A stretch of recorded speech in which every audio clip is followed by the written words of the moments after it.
Rama's pastimes only. So we have today another beautiful pastime of Lord Rama. May I know who all joined this morning? हरे कृष्ण विनीतानंद विक्रम माता जी दंडवत प्रणाम शिला प्रभुपाद की जय गुरु महाराज की जय प्रीतिदास जी from Charlotte. Hare Krishna.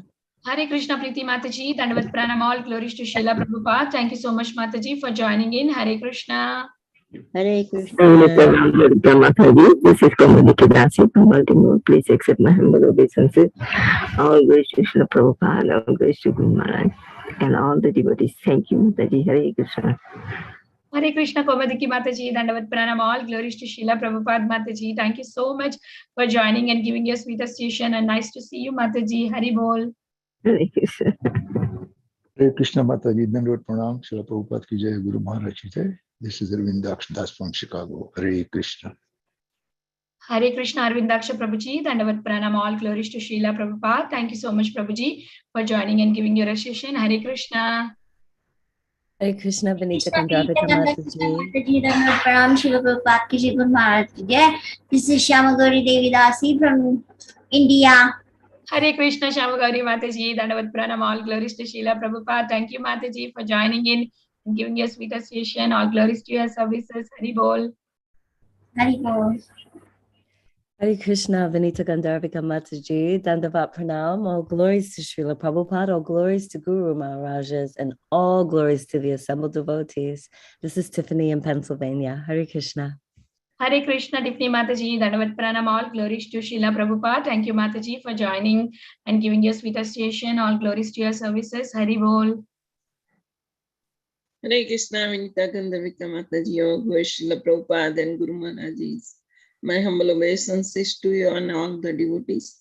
This is Krishna Kumari Devi Dasi from Raleigh. Hare Krishna Krishna Kumari Mataji, Dandavat Pranam, all glories to Srila Prabhupada. Thank you so much Mataji for joining every day and giving your sweet association. Hare Krishna.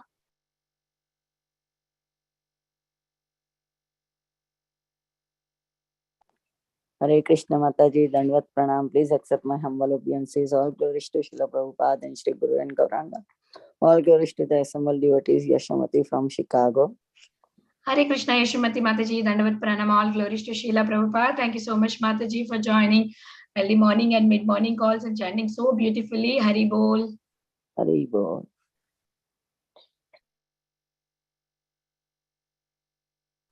Hare Krishna Vinita Gandharvika Mataji, please accept my humble obeisances. All glories to Srila Prabhupada and all the assembled devotees. This is Indulekha Karuna Devi Dasi from Lincoln. Hare Krishna Indulekha Karuna Mataji, Dandavat Pranam, all glories to Srila Prabhupada. Thank you so much Mataji for joining in and thank you so much for all the services. Hari Bol. Is there anybody who would like to introduce themselves?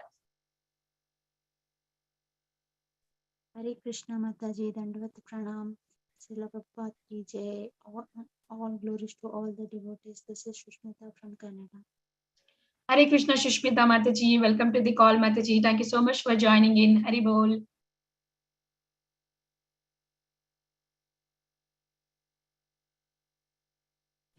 Hare Krishna Mataji, please accept my humble obeisances. All glories to Srila Prabhupada and Guru Maharaj's. All glories to the assembled devotees. This is Anuradha Devi Dasi from Dallas, Texas. Hare Krishna Anuradha Mataji, welcome to the call Mataji. Thank you so much Mataji for joining in. Hari Bol.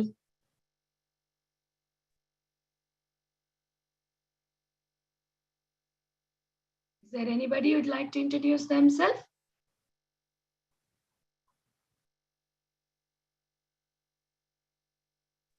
Hare Krishna Mataji.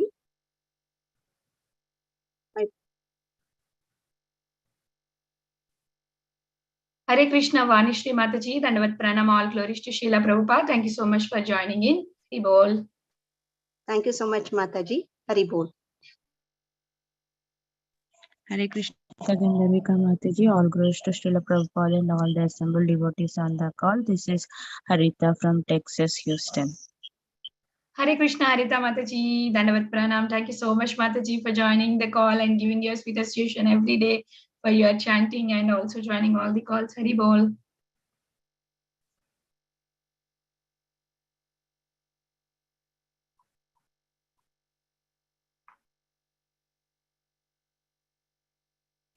Hare Krishna, everyone. Welcome to Bhakti Sangha Japa conference call. Today we are very fortunate to have His Grace Chaitanya Charan Prabhu ji to enlighten us on the topic of was Rama's killing of Vali unfair?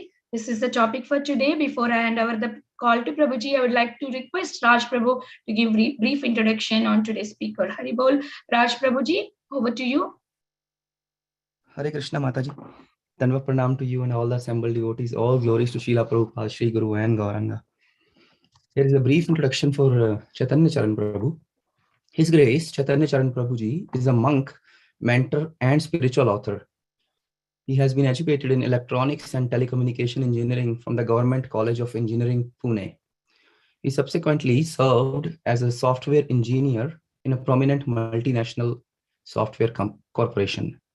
Seeing the prevalent problems of stress, depression, addiction, and overall misdirection, all due to lack of spirituality, Prabhu felt inspired to dedicate his life to the cause of sharing the spiritual wisdom of Bhagavad Gita. He travels all over the world from Australia to America, giving talks on spiritual subjects in universities such as Princeton and Cambridge, and companies such as Intel and Microsoft. Prabhuji is the author of the world's only Gita daily feature, wherein he writes daily a 300-word inspirational reflection on a verse from Bhagavad Gita. As of now, he has written over 1,700 Gita meditations that are posted on gitadaily.com and are read through daily feeds by thousands from all over the world.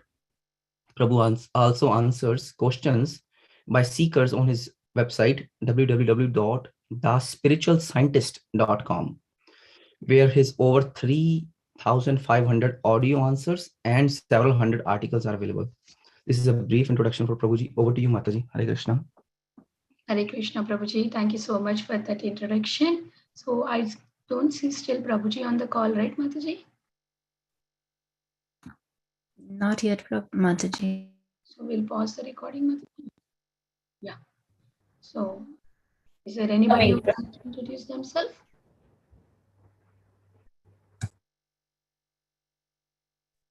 Hare Krishna Mataji, Dandavat Pranam, all glories to Prabhupada, all glories to Guru Maharaj, all glories to Assembled devotees. This is Mohini Lakshmi from Detroit. Hare Krishna, Mohini Lakshmi Mataji, Dandavat Pranam, all glories to Srila Prabhupada. Nice to hear your name, Mataji. I was missing your name. See, you got a chance to announce your name. I could hear your name. Thank you, Mataji, for joining in every day. Thank you, Hare Krishna, Dandavat Pranam to you. Hari Bol. Welcome to the call, Mataji.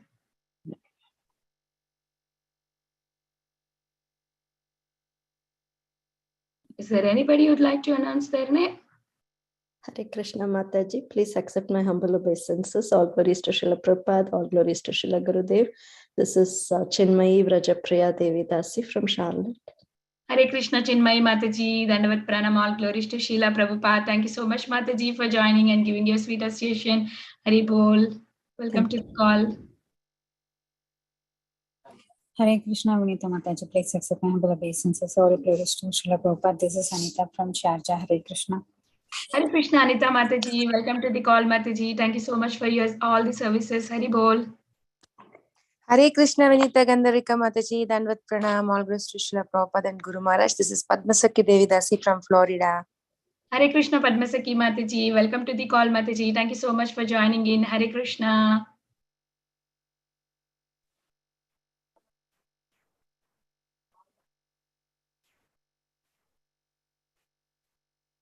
Hare Krishna. Is there anybody who would like to introduce themselves? Hare Krishna Mataji, Dandavat Pranams to you and all the assembled devotees. All glories to Srila Prabhupada and Guru Maharaj. This is Lalitangi Radha Devi Dasi from Toronto. Hare Krishna, Lalitangi Mataji, Dandavat Pranam, all glories to Srila Prabhupada. Thank you so much, Mataji, for joining us every day and giving your sweet association. Hari Bol.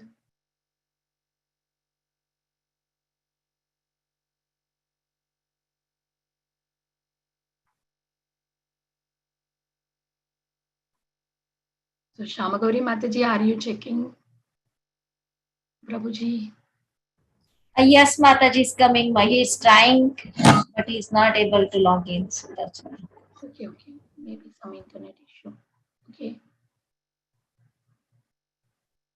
Yeah, Prabhuji is there.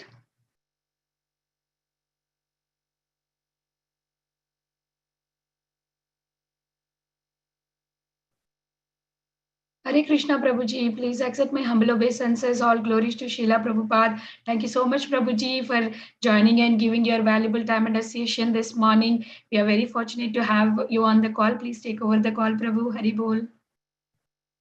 Very sorry for the delay.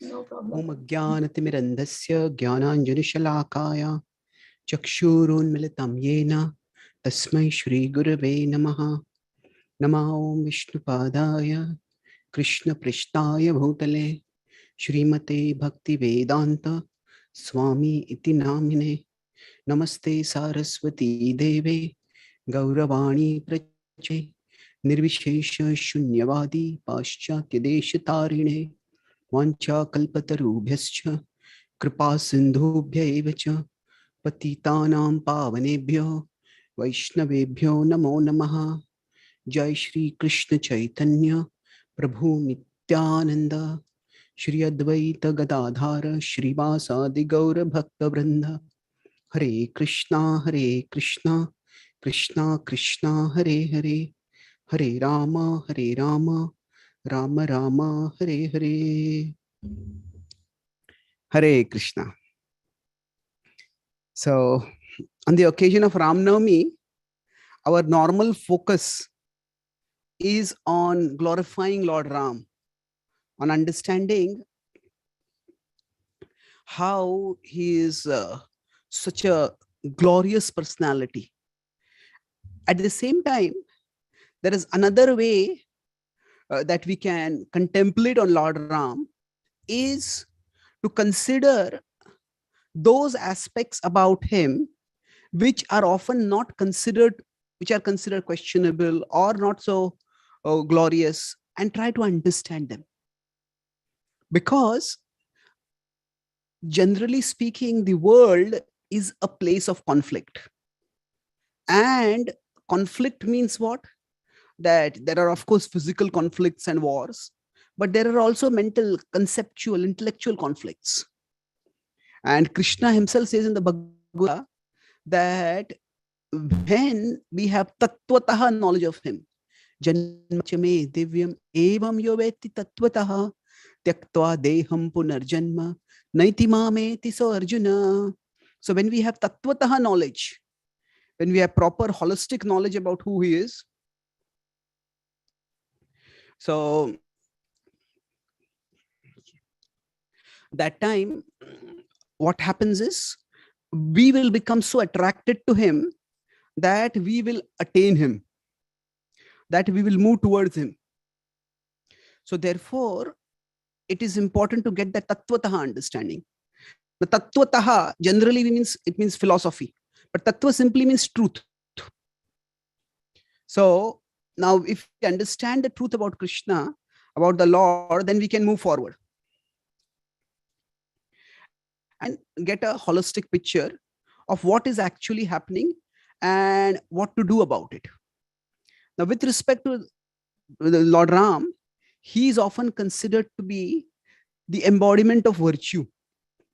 And it is true, he is remarkably virtuous person. And to that end, many of his activities, it's very, very difficult to find any fault with them.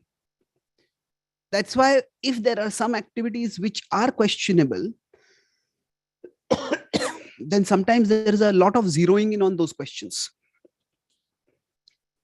So one such activity of Lord Ram, which needs to be carefully understood, is the activity, his role in enthroning Sugriv by dethroning Vali. So most of us know the pastime. So I will not go into the details of the pastime, just a quick overview.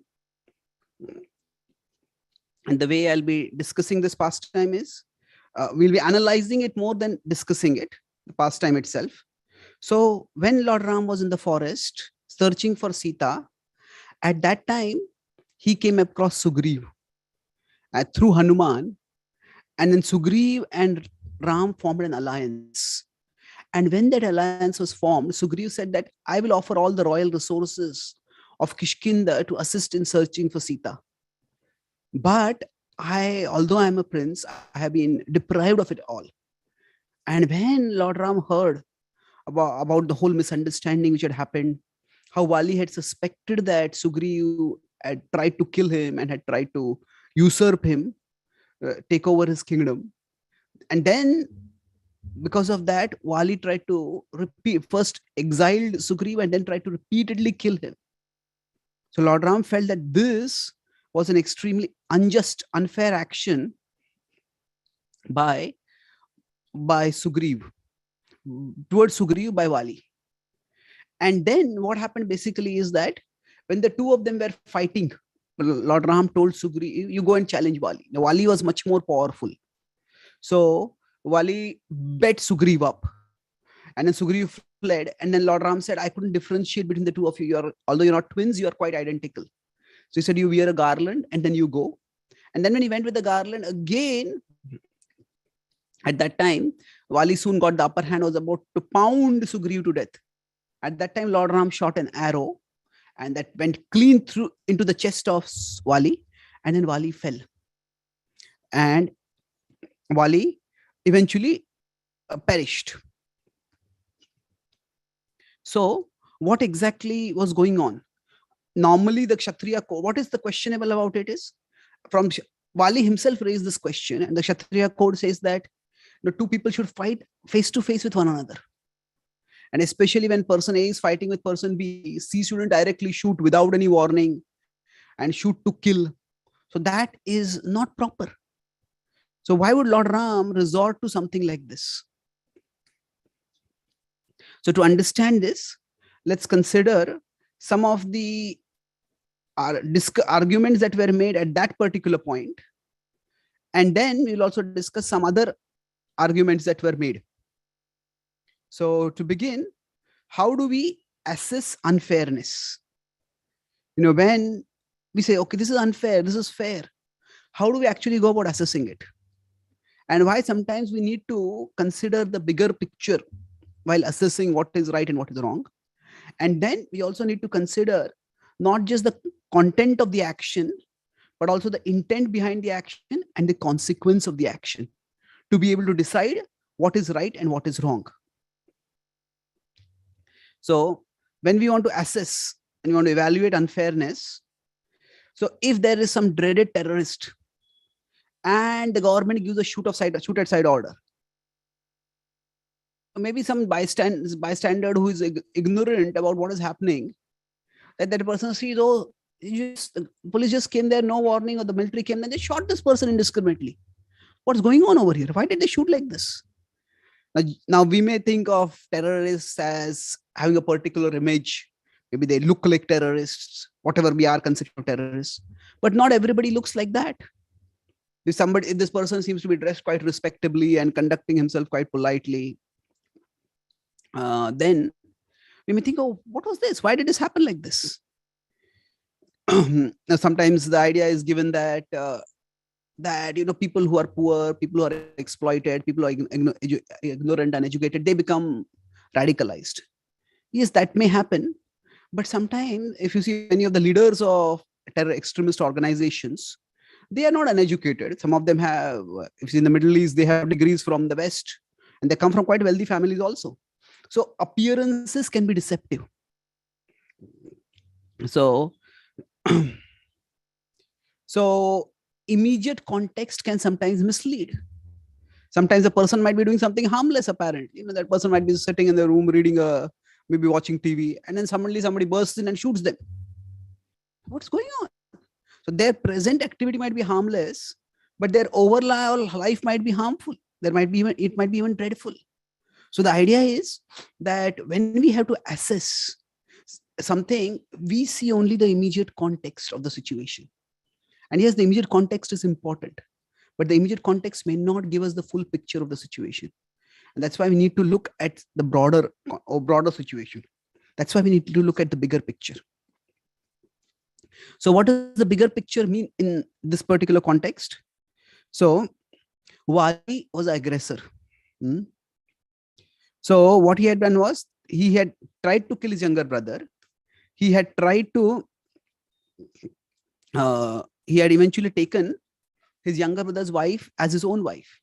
And that's why he had committed incest. It's not exactly incest, but it was near incest. So these are serious crimes. So actually speaking, I'll discuss this in broadly 3 parts. Let's look at what is the discussion that Vali himself has with Lord Ram. And I won't go into the whole discussion. There are pages of discussion in the Valmiki Ramayana and other retellings of the Ramayana. Also, there is further elaborate discussion. But we'll just discuss some points over there. Then we'll discuss from a contemporary perspective what the examples mean. And then we will see what all this means for us. So, broadly speaking, in the Vedic context, now Vedic jurisprudence, that means Vedic system of justice, may not exactly apply in today's world, but at least we can get a sense of what is happening. So what do I mean by that? In the Vedic tradition, there is the concept of atatainaha. So atataina means literally, essentially it means aggressor. Literally, it means one who has come with a stretched bow. Stretched bow, what it means is like somebody has a gun. Okay, the gun is in their pocket or the gun is on their back. That's one thing. But the gun is right in their hands. The gun is loaded and the finger is on the trigger. That means if something is not done, they are going to shoot. And they may shoot and they may kill.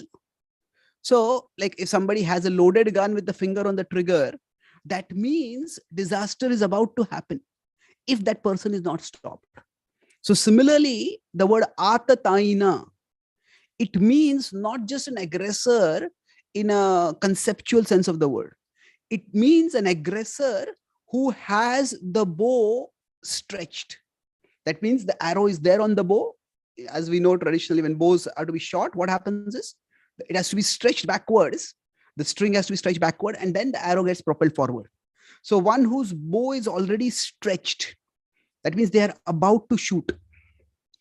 So it's aggressor who has committed aggression and who is on the verge of committing aggression. So that is the context over here.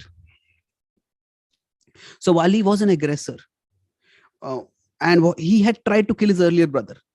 Now we may say that, okay, but didn't he have just cause? Okay, that he had tried to kill him, and that's why he did the same. Well, yes and no, because he was clearly the more powerful monkey, and therefore he didn't have to immediately kill Sugriv. He could have at least allowed Sugriv to hear, could have given Sugriv a hearing. Okay, what is your side of the story? Why did you do this? Sugriv had served him faithfully for several decades. They had grown up as siblings, and Sugriv had always been his stalwart assistant. So he didn't give the benefit of the doubt to his younger brother. And then not only did he exile his brother, so in one sense, there is a stark difference. Lord Ram was exiled from the forest, from the kingdom to the forest. And even Sugriv was exiled from the kingdom to the forest. But in the case of Lord Ram, there was no animosity between him and his brother. In this case, the relevant brother was Bharat. But in the case of Sugriv, there was animosity. The animosity was so strong that Vali was trying repeatedly to kill him. And then, as if that were not bad enough, as I said, that he even took his younger brother's wife. So there was definitely culpability on the side of Vali. In many ways, Vali was virtuous. He was a powerful person. He was in his own way virtuous, but often power gets to the head. And Vali's own wife, Tara, had repeatedly told him that, reconcile with your brother. Why are you continuing on this for so long? Just put an end to it now. But he never agreed to that. And eventually this fight happened. And in this fight, what happened is, now within the Vedic code of system, that there is no sin is incurred in killing the aggressors. So now there is a question over here. That means, can the aggressors be killed in any way? Or do the aggressors have to be fought fairly and killed? That means if a thief is about to rob somebody's house, Then does somebody who's stopping them, they have to confront the thief from the front side and fight a fair fight and then kill the thief? Or the thief is robbing, so anyway you can come from behind also and kill the thief? Well, there are different contexts which require different application. The idea is that, like in the Kurukshetra war, the war was designated at a particular place. The aggression had already happened. The Pandavas had lived out the term of the exile. And when they didn't agree to, the Kauravas didn't agree to return the kingdom, the Pandavas said that we are going to declare a war. So that war was a face-to-face war where it was fought according to the codes of war. But in general, that it is not an absolute principle that if somebody is an aggressor, they have to be fought in a fair fight and they have to be killed. It's like, if a criminal is facing a civilian, criminal is about to threaten a civilian, the criminal is armed, maybe the criminal is killed, and the civilian is neither armed nor skilled for fighting. The civilian has to protect themselves. They can't do it in a straight face-off. They may have to use some ambush attack or some strategy, as it is called asymmetric warfare. So the point is, aggressors can be killed. That is one point. Now, it's interesting. What happens is, when Lord Ram kills or shoots Vali, now Lord Ram could have shot to kill him immediately. His arrow went into his chest, and Lord Ram had demonstrated to Sugriv earlier that his arrows could pierce through not just one huge tal tree, but 7 tal trees, and then go through the earth, go right through the earth, and then come out and come back into Ram's quiver. So his arrow had that prowess. But Lord Ram didn't shoot him to kill immediately. So Vali fell to the ground, and then Vali looked around. Who could have shot so unfairly, so heinously? And he said, "Oh Ram, I had heard that you were virtuous, but how could you kill like this? It is probably because you are associated with my evil-minded brother that you have also become contaminated by bad association." He says, what harm have I ever done to you?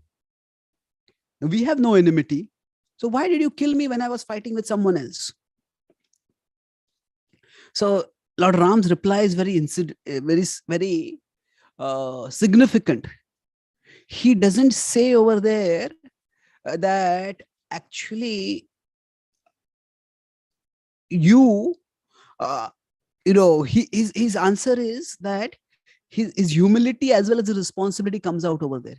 He says that you say you did me no harm, but you did harm to your own brother. And the king of Ayodhya is the protector of the entire earth. There was a hierarchy of kings. Generally, the idea was that there would be kings, and then there would be like an emperor. So Ayodhya was a very powerful kingdom. And he says that the king of Ayodhya is meant to protect everyone. And the king of Ayodhya is meant to protect everyone in the world, and is meant to maintain law and order in the world. So you have unfairly dealt with your brother. You have tried to kill your brother. He may say the same things. And therefore, as a member of the royal family, therefore, as a representative and servant of the current reigning king of Ayodhya, Bharat, now it is for me to correct the wrong that you have done. So what Lord Ram was doing was not what is sometimes called as vigilante justice. Vigilante justice means that sometimes some people, there are many movies where some hero finds that the politicians are corrupt, the police are corrupt, that everybody, the media is corrupt, and the hero takes the law in their own hands and just starts going on a rampage of killing all those who are considered to be wrongdoers. Now in movies, vigilante justice might seem quite sensational. It may make for some great action sequences, but actually in real life, Vigilante justice can be disastrous. If everybody starts taking the law in their own hands, then society will descend into chaos. So in general, in any civilized society, it is the law enforcers, it is the government through its appropriate wings, such as the police or the military, that has a monopoly on the use of violence. If anybody else starts using violence, they are culpable by the law. Of course, if the government also use excessive or disproportionate violence, then the government is also subject to correction. The law enforcers are also under the law. They're not above the law. But the point is, Lord Ram was not just doing this. Sugriv is my friend, and I want Sugriv's resources for finding my wife. So that's why I'll kill you and then we'll gain the kingdom. That was not Lord Ram's consciousness at all. When he heard about the unfair way in which Vali had dealt with Sugriv, and therefore he said that I had to correct this wrong. And then they have an elaborate discussion over there. And there's to and fro. Vali says that, you shouldn't have killed me. Monkeys are not meant to be eaten also. Our flesh is not to be eaten. He says, that is not. So Lord Ram refutes one by one all his arguments. But at the end of it, Lord Ram tells him that if you still think that my killing of you has been unfair, then just say so, and I will withdraw the arrow from your chest and you will be restored to your health.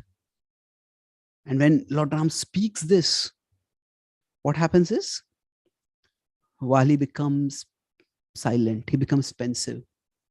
And then he acknowledges, yes, a part of me always felt that I treated Sugriv too harshly. But it was my pride that would never allowed me to admit that I had done some wrong. And I have got the just results for my own mistreatment of my brother. But then at that time, he turns toward his brother. Now here what is happening is, he turns to his brother Sugriv. And Sugriv is filled with remorse. And he hears his brother speaking like this. And Sugriv is not licking his lips in glee, thinking, oh, now I got the kingdom. It is not a nefarious plot like that. So what is happening over here is that there is a very sweet and uplifting reconciliation that happens. So Vali tells Sugriv that, my wife Tara and my son Angad is innocent. My wife actually wanted me to reconcile with you, but I didn't listen to her. So I had wronged you, but please, and I deserved the punishment that I got, but please don't hold it against them. So at that time, Sugriv says that, he accepts that responsibility. And he turns to Angad. Angad and Tara also come there and tells both of them, Angad, don't think that Sugriv has caused it. It is my own misdeed that have caused the death. So respect him just as the way you respect me, and work with him. And then he tells Tara also, you are a very wise person. If I had listened to your counsel, this wouldn't have happened. But please stay under the shelter of my brother and give your wise counsel to him. He will hear it better. And in this way, he does full reconciliation.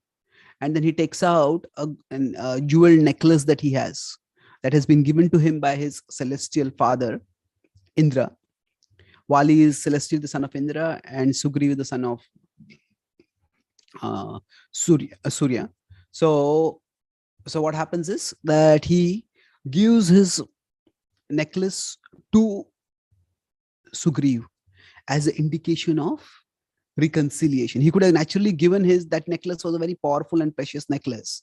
And as long as a person would be wearing that necklace, that person their body would not die. I mean, pain, there would be injury, but death would not happen. So he could very easily have given that necklace to his own son, and nobody would have faulted him for that. But Vali gave it to Sugriv.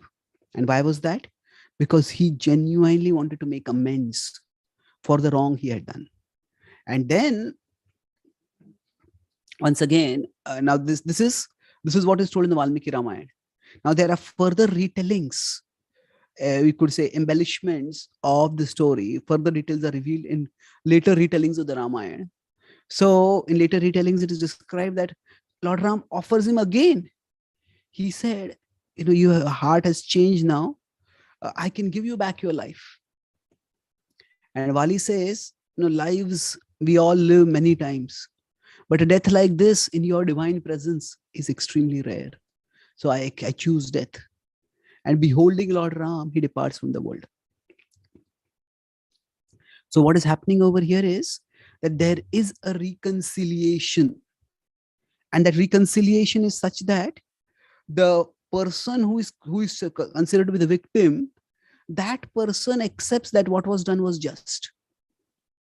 So we may not necessarily understand the specific arguments. We may not find the specific arguments persuasive. We can go into that, and I will elaborate on the arguments again a little bit later. But the point I'm making is, suppose say two people have a conflict. Say two siblings have a conflict. Sometimes the husband and wife have some conflict. And then they patch it up, they resolve the issue. But then a third person comes and says, that person treated you so unfairly. Oh, no, we have resolved it. No. Why are you continuing on with tolerating this injustice? He says, no, it is okay. So if a third person comes and instigates, then what happens is the issue that has already been resolved is again aggravated, is again worsened. And that is entirely unnecessary. So what happens is that overall, it is vital to understand that within the worldview at that time, within the reasoning of the characters, Vali did not consider it unfair. Although initially he vehemently opposed, eventually he accepted that what he had done was wrong. So this brings us to the point that when we talk about ethics, the ethics, there are two kinds of ethics. There is categorical ethics and there are contextual ethics. So categorical means it's a category. This is right and this is wrong. We have discussed this earlier briefly once. So categorical ethics means right is one category and wrong is one category. And say like shooting somebody from behind is wrong and there's no discussion about it. So this is one category, that is another category. However, reality is quite messy. What is right and what is wrong can be from time, place, circumstance. So as a common example is given ethics, that if somebody, normally speaking, lies is bad. But if there's a group of rioters who are come to kill our friend and our friend has asked us, please save me, please, and we hide them in our basement, hide our friend in the basement, and those rioters come and ask, is this person here? Should we speak the truth at that time? So speaking truth will cause the death of a person. Not speaking the truth will save the person. So that means what? That although speaking truth is good and speaking lies is bad, there is a hierarchy of ethics. That more important than speaking the truth may well be preserving the life of someone. And therefore, rather than thinking of ethics simply as categorical, it's also contextual. Yes, in general, speaking truth is good. Speaking falsehood is bad. But there are situations which can be complicated, which can be nuanced. And that means we have to consider the situation. So consider the situation means what? Basically, this is the action that was done. So in what context was the action done? So to understand the context, we need to look at what comes before and what comes after. So what comes before is look at the incidents before that and primarily look at the intent of the person in doing that. And what comes after means look at the results that come out of it. That is the consequence. So intent and consequence, these two have to be considered. So now in the later retellings of the Ramayana, there's a further reason that is given. So the further reason that is given is that Vali had a particular blessing. What was that? And that Vali had been, it was Vali's blessing means Vali had been blessed with this power that anybody who would confront him that person's half power would come to Vali. So what would happen is, if Vali is fighting with someone, then Vali has his own power and his opponent has his own power. But the blessing was such that half of opponent's power would come to Vali. And because of that, Vali would become much more powerful than any opponent. And that way, Vali would become undefeatable. And in fact, even Ravan had been bested by Vali. Ravan had become very puffed up with his prowess, and he had tried to challenge Vali, but Vali had nonchalantly crushed him. But then eventually Ravan had begged for amnesty, forgiveness, and it's a complex story, but basically Vali and Ravan had formed an alliance, and that you stay off my territory and I'll stay off your territory. Later on, when the Vanar Sena came to Lanka, Ravan tried repeatedly to revive that alliance. First by tempting Sugriv, who was the current king, and when Sugriv rejected the temptation, then he tried to tempt Angad by saying that, I had a very good alliance with your father, and your father was killed by his own brother. How disgraceful this is. Let's revive our alliance, and I'll ensure that you become the king. But of course, Angad also rejected his proposition. The point is that Vali had great power. So in one sense, what happened was the blessing was such that you could say the blessing rigged every fight. Every fight that they might be having, he was going to get half the power of his opponent. And then his own power plus half the power of the opponent, and half the power of the opponent lost. There's just no way anyone could win against him. So now, of course, we can say that the Lord is supreme and nothing is impossible for the Lord. That is true. But what the Lord does is, in general, if a blessing is given to anybody by the Devatas, the Lord does not defy that blessing, because ultimately the Devatas' power also comes from Krishna. And in order to maintain the universal order, Krishna ensures that the Devatas' words remain true. That the Satyam Vidhatum Nijibhritya Bhashitam, as it is said about Narasimhadev, that when he appeared, he maintained the truth of the words of his Nijibhritya, of his servant. That could refer to Prahlad's word. Yes, Vishnu is there in his particular pillar also. That could also be referred to Narad Muni's blessing to Kayadu, that your son will always be protected. But that can also refer to Brahmaji, saying that no being created by me will be able to kill you. So in general, so Narasimhadev, he maintains the truth of the words of his servant. Why? Because if those who are having power, those who are meant to empower, protect others, if they don't honor their word, or if their word is not honored, society's structure will collapse. So therefore, Lord Ram also honored the word of honored the blessing which Vali had been given, and therefore he, rather than disrupting the blessing, Lord Ram was ready to take upon himself the infamy of having killed somebody by shooting an arrow from behind. Just like Krishna, he wanted to honor the word of Bhishma. Bhishma had said that I'll either cause Krishna to raise a weapon, or I will kill Arjun. So Krishna, in order to honor Bhishma's word, what did Krishna do? He put aside his own word. That, okay, I will not be raising any weapons. I will not be fighting. I will be a non-combatant. He had given that word before the war, but Krishna was ready to change that. That is Krishna's greatness. So Lord Ram wanted to honor the blessing.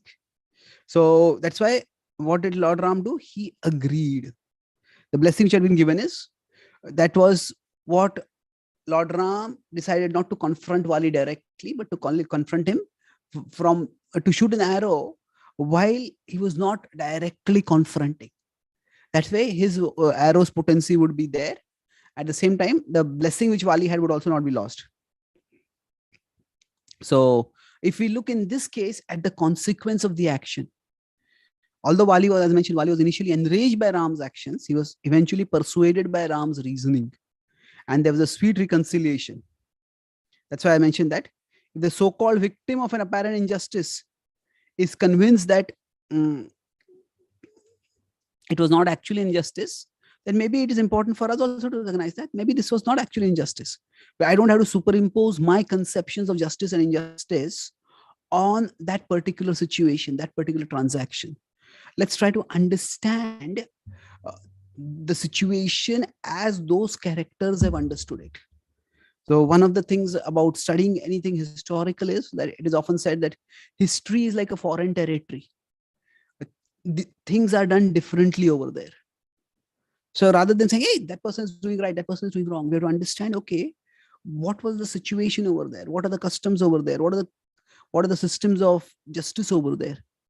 And in terms of consequence, there was Vali accepted that he had done wrong, and there was a reconciliation in the entire family. And of course, because Vali departed in the presence of the Lord, he was elevated and liberated. So as I mentioned, sometimes the husband and wife, they have a quarrel and they patch up. But if there are attorneys involved, and they want to prolong the conflict so that they can mint money out. Sometimes some small accident happens and there are like the ambulance chasers, these attorneys who just lawyers and all those people who just want to prolong a case to make money. So as I said, Lord Ram was confident that he had done the right action. That's why he gave that categorical assurance to Vali. As if you say so, that if you feel that I have killed you unfairly, I will restore your life. So this is, now we are not taking the argument over here, Lord Ram is God and whatever he does is perfect. That is an argument that can also be taken, but that is not the tack which you are taking over here. In general, in the Puranas, in the Itihasas, see, the Bhakti tradition considers the Lord's actions to be perfect, and that is fine. But in the Mahabharata, or for that matter in the Ramayana, that is not the mood of the authors. So for example, Krishna tells Arjuna to shoot Karna even when his arrow is, even when he is down. So Arjuna has some hesitation, and Karna also feels this is outrageous. And Karna says, don't entertain thoughts entertained by cowards, and remember the codes of virtue. So Krishna doesn't say over there, I am God, whatever I say is virtue. That is not the mood that Krishna uses over there. Krishna says, oh really, Karna, you are talking about virtue now? Was it by the codes of virtue that you suggested that Draupadi be disrobed? Was it by the codes of virtue that you conspired to have the Pandavas along with their saintly mother burnt alive in Varanavarth? Was it by virtue that you along with 5 other warriors simultaneously attacked the 16-year-old Abhimanyu, who was in a situation similar to yours? Abhimanyu was chariotless, Abhimanyu was weaponless, and you attacked him. So if that was the virtue you followed at that time, Arjuna will follow the same virtue now. So Arjuna shoot. So in general in the ethics, there is contemplation on dharma, the right thing to do, and there is resolution of dharma based on the codes of morality. It is not just resolution by authority. This is what Krishna says, so that's why this is what Lord Ram says, and Lord Ram is perfect, or Krishna says Krishna is perfect. That is not the mood, although the Bhakti tradition may see it that way, but that is not the mood of the epics themselves. Even in the Bhagavatam, in 1.7, where the son of Drona punishes the chapter, what to do with Ashwathama, Krishna doesn't give a direct instruction to Arjun. Arjun has to resolve and reconcile the different positions that on one side Yudhishthira and Draupadi has, and on the other side Bhima has. So the idea is there is reasoning going on over here, and Lord Ram is confident about his moral reasoning over here. And then, so what happens with respect to Vali? In terms of consequences, if he considered, he was freed from the arrogance that had blinded him. He was freed from sin because of his wrongdoings. And he was freed from material existence because of dying in Lord Ram's presence. So what is happening is, in terms of consequence, everyone is benefited. Now, was Sugriva a wrongdoer? Had Sugriva conspired and instigated Ram by just telling one side of the story? No. Actually, Sugriva had tried reconciliation many times. Sugriva tried to come back to Vali's kingdom and tried to explain what had happened, but Vali would just not listen. Vali would immediately target him and try to kill him. So he had lived for many years as a fugitive. And then even after that, when his brother died, he broke down and he said, I have committed the sin of fratricide. My brother, who was like my father, I have caused his death today. I do not deserve to live. But Sugriva said, I will enter into the funeral pyre. The same fire that will burn my brother's body, let it burn my body also. And let Angad become the king. So at that time, Lakshman consoled him. Lakshman instructed him, and then Lord Ram also instructed him. So the point is, Sugriva was not a power grabber by any means. Now, as some people who say, the question is that if Vali did something wrong by taking Sugriva's wife, then Sugriva also took Vali's wife afterwards. No, but there's a big difference over there. First of all, with respect to Sugriva's wife, Rama, Sugriva was still alive. And now there are different codes of morality. And Vali himself tells Sugriva that, or Vali tells Vatara and Sugriva both, you can live under his shelter. And if the husband is deceased, then for the codes which govern the Vanara society, a wife can live with her brother-in-law, accepting that brother-in-law as a husband. There are different codes of morality at different places. Just like in the heavens, it is said that when Urvashi propositioned herself to Arjuna, she said, we Apsaras are not governed by earthly rules. So you will not be committing any immorality. You don't have to see me as a mother figure. She says, no, but I am not governed by those. So Arjuna said, I'm presently in heaven, but I am an earthly being. The point I'm making is, there are different codes of morality at different places. The key difference was that it was on the instruction of Vali, and it was also after the departure of Vali. So that is not considered immoral, and that is certainly not an abduction.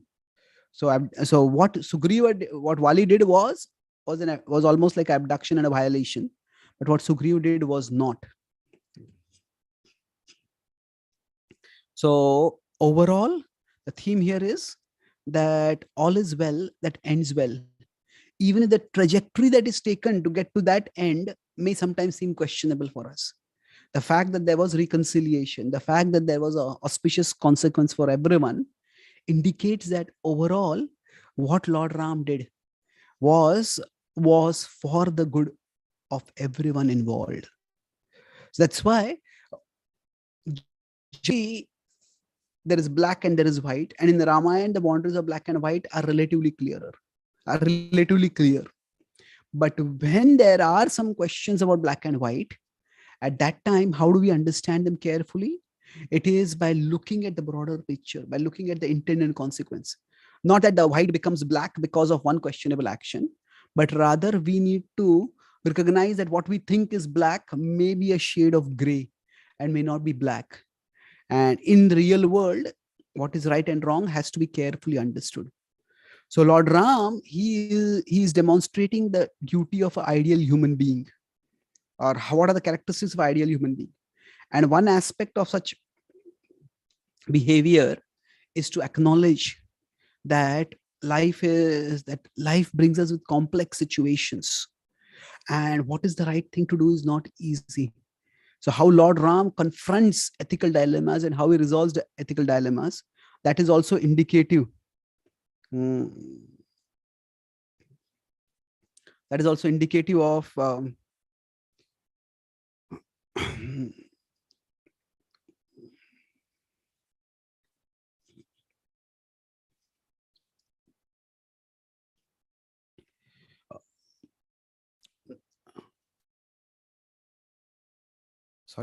that what happened was if you understand the big picture, then things can move forward and issues can be resolved. So I'll summarize what we discussed today.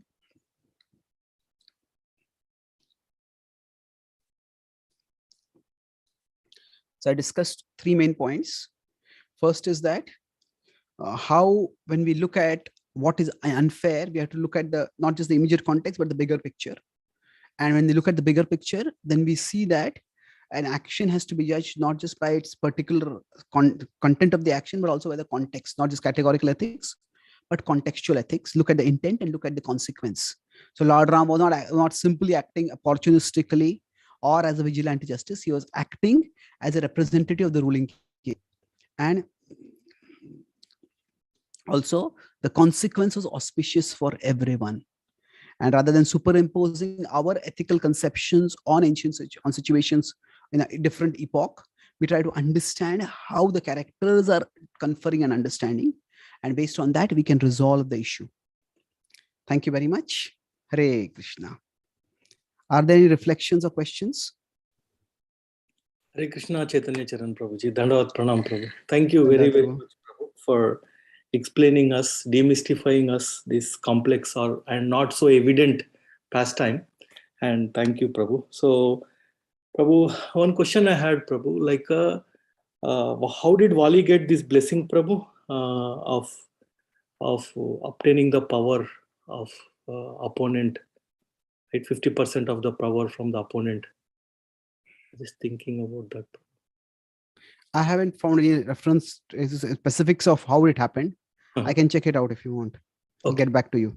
Sure, Prabhu. So, Prabhu, one more thing, Prabhu, this one, like say in a setting where we are talking about Lord pastimes and somebody asks the same question, right?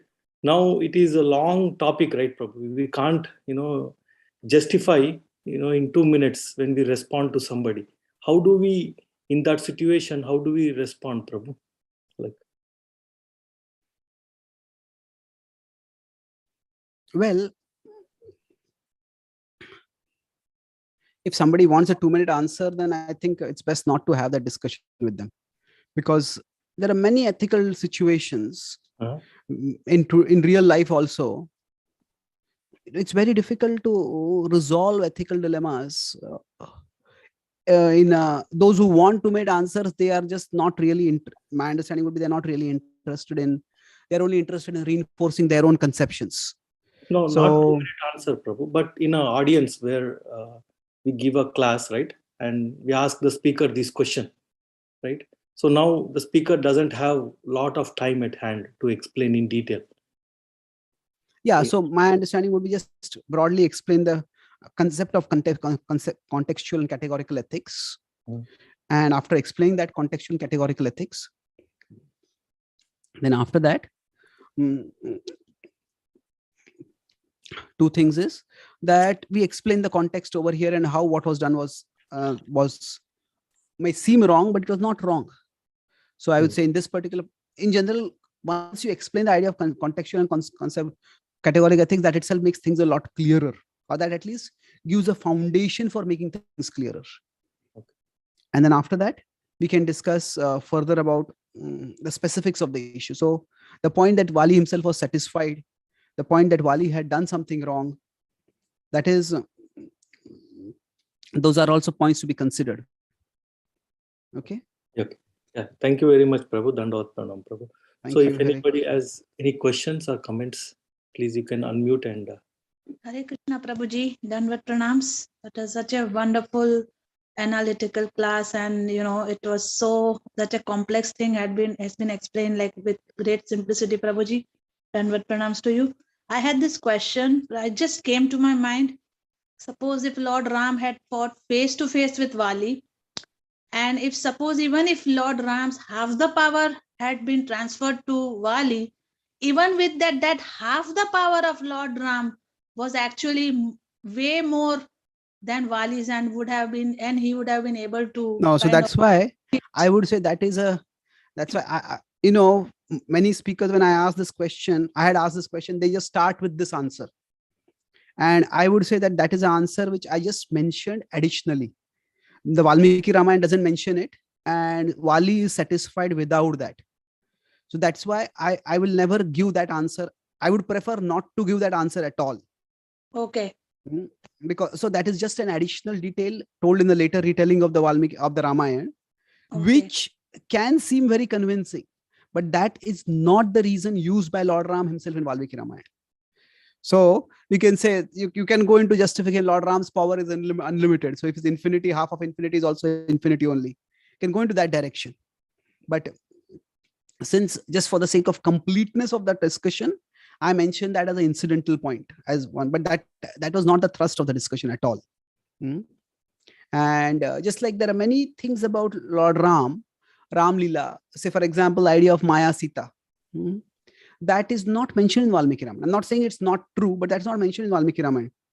So even this Lord, this boon of Vali that he has, he can take half of the opponent's power is also not mentioned, Prabhuji. Valmiki Ramayana.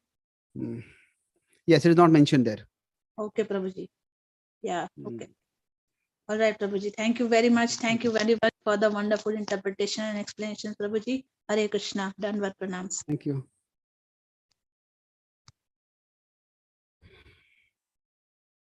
Okay, Sundari Gopi Mataji is asking over here that when and how should we get into fair and unfair? Well, I think there are two things over here. One is our particular position, and second is our disposition. That means if we are in a particular position where we are responsible for what is going on, say if we are taking care of certain group of devotees, if we are in charge of a particular project, if we are in charge of a particular department, as much as possible, we need to consider fair and unfair so that things are done properly. So if it is our position, then, oh no, this is how things happen. And we can't be negligent at that time if it is our position. And second is that disposition is that sometimes some issues we feel strongly about, sometimes based on our particular background, from our particular background, we might get worked up about a particular thing. Say there are different kinds of wrong that are there in the world, but we might feel very strongly about particular wrong, and that can apply even within our movement also.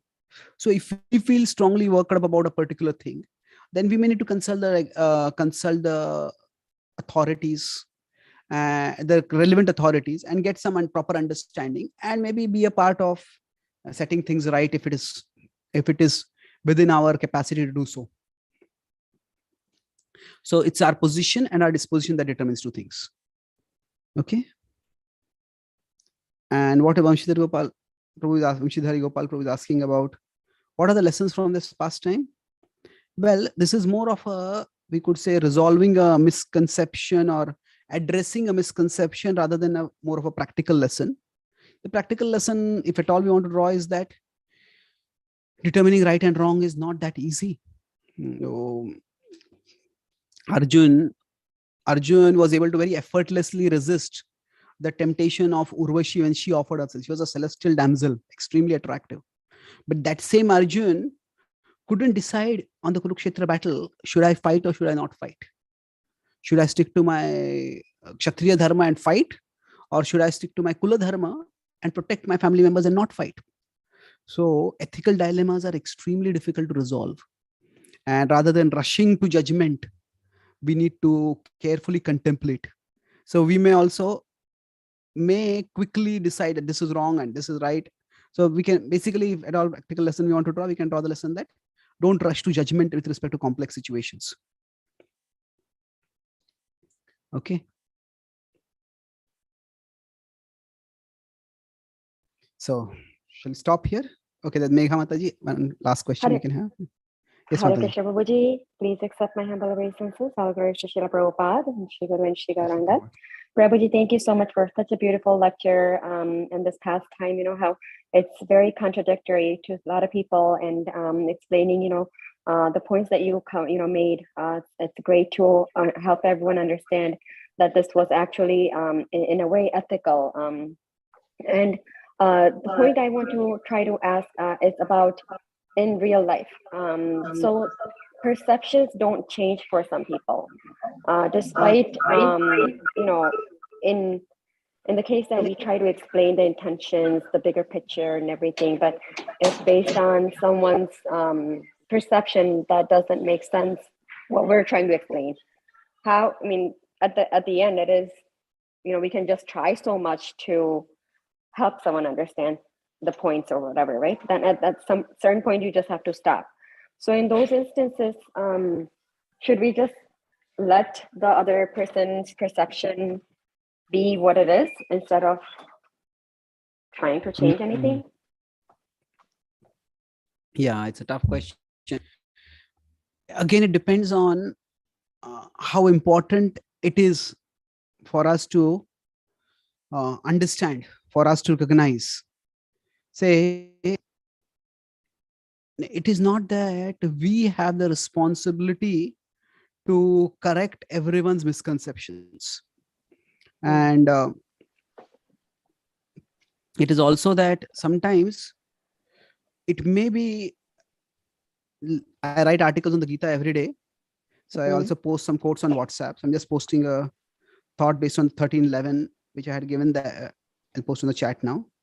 That when we talk about detachment, we talk about detachment means that, generally we talk about emotional attachment, but also in terms of opinions. Detachment means that if someone has a wrong opinion about us, we don't feel an overpowering need to prove to them that their opinion is wrong.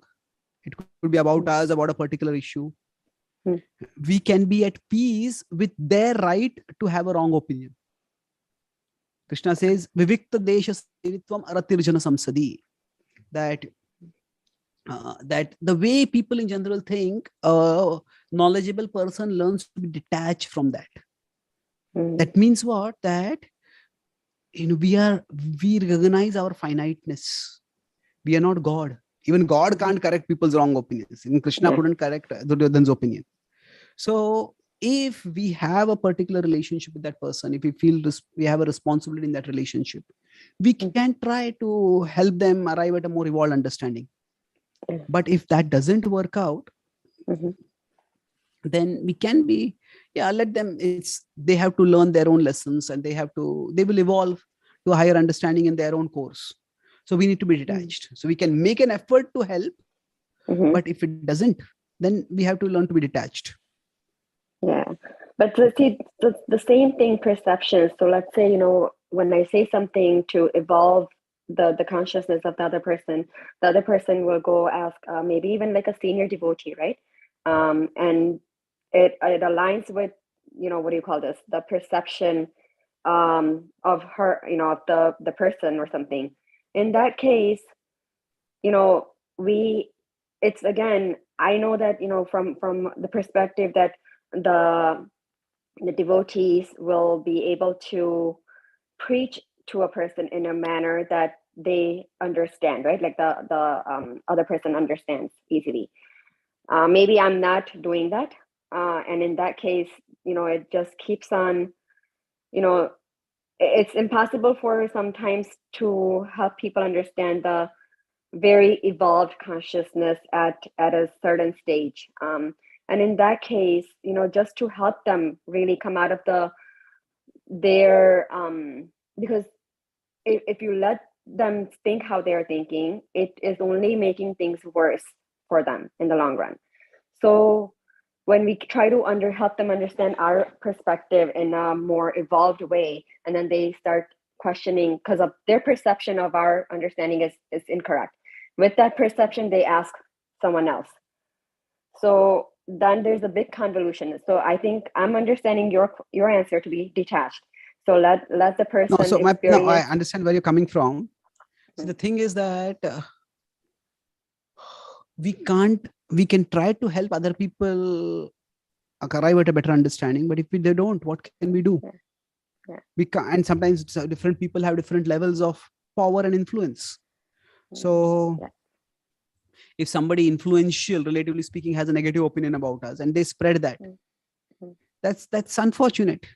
It's just how both fame and infamy work in the world. It's like somebody has a particular opinion, somebody write a particular article, a particular book, a particular video. There's a lot of research done about why some content becomes viral on social media and why it doesn't. two content exactly similar, but one becomes viral, the other doesn't become. So it's difficult. It has to be. It's not just based solely on the content, the circumstances, what are there at that time, what is the overall ethos of people, who sees it, who shares it to whom. So we understand here that destiny also plays a role. So destiny sometimes plays a role. That means that some people, they do something and they get a lot of either fame or infamy because of that. And some people do something and they don't get fame or they don't get infamy also. And they may do something good and not get fame. They may do something bad and they not get infamy. So we have to see what is in our prowess to do. And if we do that, that is all. We see in the Mahabharata itself, while the Pandavas were in exile, Duryodhan was on an aggressive campaign to malign the Pandavas. And he was quite successful. Initially, at the start of the exile, Krishna and Balaram came to meet the Pandavas, and both of them were enraged at the way Draupadi had been treated. But after the exile got over and they were living in the kingdom of Virat, there Krishna and Arjuna, also Krishna and Balaram came to meet the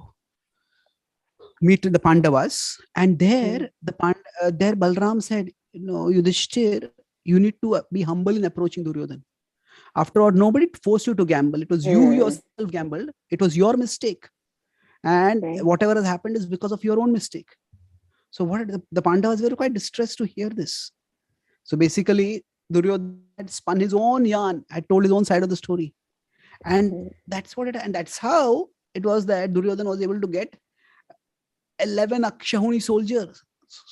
That many alliances he was able to form because he told his own side of the story. And the Pandavas had to live with that. So it's unfortunate. Sometimes in the world, even those who have not done wrong, they may also be maligned. They may also be subjected to others' negative opinions and the results of those negative opinions. What can be done about it? Okay. Yes. Thank you so much, Prabhuji. That's really helpful. Hare Krishna. Thank you. So basically, sometimes we need to accept it and not think that just acceptance is required. That it is like karma. The nature of the world is everything is temporary. So even infamy is temporary. Fame is temporary, but infamy is also temporary. Generally, we say, this person will speak badly about me, that will speak badly about me, and what will everybody think about me? But what happens is, this kind of controversial things, they stay in the public memory till the next controversy comes up. And something other scandalous, something controversial, something sensational will come up, and it will go into the background. Yeah, so I think it's, as you say, as a society, I take this as Krishna's plan and his arrangement to purify, I guess, my consciousness and everything. So thank you so much. Hare Krishna. Thank you very much. Hare Krishna. Shri Ramachandra Bhagavan ki jai. Thank you very much, Prabhuji, for your valuable time and association. Prabhupada ki jai. Hare Krishna, Prabhu. Can I ask a quick question? Okay, who is this? This is Ajay Govindas here. Okay, yes. Raj Prabhu has made quite a humorous comment. Thank you. Yeah, go ahead. Thank you, Prabhuji, for the nice discourse. Just one quick question, Prabhuji. One of the reasons I heard Lord Ram gave while he was killing, Vali was that he was in the animal form and it's okay to kill an animal while the person is in the hidden form, like they do the hunting as well, and that also is that also correct? Or okay, see, that's why I said that I didn't go into all the reasons which are listed over there. When we talk about the contextuality of ethics, that we have to consider whether not just what was the context at that time, but what is the context now. In today's world, is that reason going to convince anyone? That particular reason, when we are teaching scripture, it is our responsibility to teach it in a way that is intelligible to the audience. So for example, who is during Prabhupada, you would use the metaphor of the shooting a rhino. That if you, he said, try something spectacular. If you don't succeed, nobody will say, it was anyway impossible. If you succeed, everybody will be impressed. So now during those times, if you consider 50, 60, 100 years ago, hunting was considered to be like a heroic activity. It was considered to be like the pastime or entertainment of and it was quite an acceptable activity. But in today's world, rhinos are endangered species and hunting itself is looked down upon. So when Srila Prabhupada, was it Shyam Sundar Prabhu, I think, or Gurudas, he wrote a book. So he didn't call it shooting rhino, he called chasing rhino. Now he changed that. Shyam Sundar Prabhu, so chasing rhinos. So now, actually speaking, there is no such phrase as chasing rhinos. But he can't use the word shooting rhinos because that will just put off a lot of people. Although this book is meant for devotees, but still, it is so. In general, even when we quote from scripture and we give certain reasons, that is why the living tradition is required, because all the reasons given in scripture may not be acceptable for, even intelligible for people today. So we have to see what works and what work. When Prabhupada was asked once that, why do you say that the sun is closer than the moon? Now, of course, Prabhupada, if you look at Prabhupada's teachings himself, Prabhupada has given a lot of subtlety. And I have a whole answer about how there's a vertical dimension in Vedic cosmology. But Prabhupada at one time gave an answer. He says, why does Sunday come before Monday? Because the sun is closer than the moon. Now, the reporter was so taken aback, he just had no other question after that. But I cannot give that answer. What is the sequence? Because the obvious counter question, if a person is not too surprised, that will come is that what has the sequence of the days of the week got to do with the distance? Is it that all the days of the week are based on the distance of the particular celestial objects? That doesn't work for the remaining days. It doesn't always work. So that is a answer that could work at that time, but that answer may not work at all time. So yes, the animal point is given over there, definitely. But we see that even with respect to killing of animals, it's not indiscriminate. It is, we see in the Prachini Parishad, he performs yajna and he kills animals for performing yajna, and still he gets some consequences, even in those times. So the point is that in general, there is an array of arguments. The idea is that we give explain from multiple perspectives, and not all those perspectives will make sense to the audience. But okay, maybe one of those clicks. So Lord Ram is using multiple reasons. So I chose those points which made the most sense to me and which I felt I can explain in a way that can make sense to the contemporary mind. Okay. Thank you, Prabhuji. That just makes perfect sense. And thank you. Thank you for highlighting the underlying fact as well, that the contextual answer, which is applicable to the audience in present context, also makes more sense. So that's a great learning for me as well. Thank you, Prabhu. Thank you. Hare Krishna. Prabhupada ki jai. Jai. Thank you very much, Prabhuji, for your valuable time. Thank you. Hare Krishna. Thank you so much, Prabhuji. Such a beautiful class. Hare. Wonderful. Hare Krishna. Nampavanebhyo Vaishnavebhyo Namo Namaha. Sharita pastime ki jai. Srila Prabhupada ki jai. Chaitanya Charan Prabhuji ki jai. Beautiful class. Thank you so much. Hare Krishna. Topic, Prabhu. Thank you. Hare Krishna. Radhe Radhe. Hare Krishna. Hare Jai. Thank you.